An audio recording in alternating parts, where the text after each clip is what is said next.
graduate টিচাৰৰ result কেতিয়া দিব মই হ'ব খোজা শিক্ষকসকলক এটা অনুৰোধ কৰিম যে আপোনালোকে যদি ধৈৰ্য যদি আপোনালোকৰ নাথাকে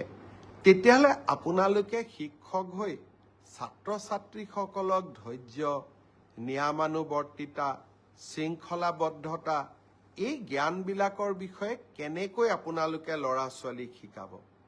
মই আপোনালোক যি ধৰণে উদ্গ্ৰীৱ হৈ আছে মোৰ চিন্তা সিমানেই বাঢ়ি গৈ আছে যে আপোনালোকে একোজন প্ৰকৃত শিক্ষক হ'ব পাৰিবনে নাই সেয়েহে যিমানে আপোনালোকৰ চিন্তা বাঢ়িছে নিযুক্তিৰ তাৰিখো মই 15 দিনকৈ আগুৱাই লৈ গৈ আছো যাতে আপোনালোকৰো এটা ধৈৰ্যৰ পৰীক্ষা আমি ল'ব পাৰো তথাপিতো আপোনালোকে যেটো সুধি থাকে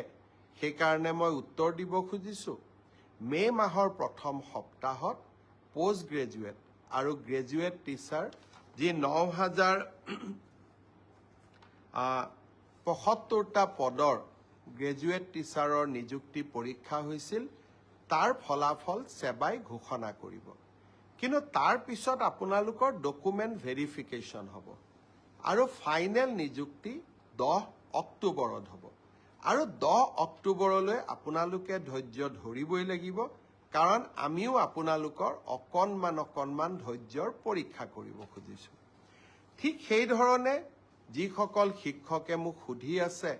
5550ৰ লিষ্ট কেতিয়া দিব আপোনালোককো মই জনাব খুজিছো যে এপ্ৰিল মাহৰ ভিতৰত আমি আপোনালোকৰ ডকুমেন্ট ভেৰিফিকেশনৰ কাম শেষ কৰিম মে মাহৰ পৰা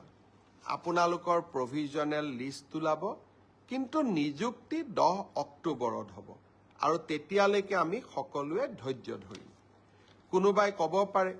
যে নতুন নিযুক্তিৰ ল'ৰা ছোৱালীয়ে যদি ইমান দেৰি কৈ দিও তাতো পোষ্ট ল'ব নেকি নহয় নতুন নিযুক্তিৰ তালিকা 10 অক্টোবৰৰ পিছত ওলাব গতিকে 10 অক্টোবৰত যি সকলে নিযুক্তি পাব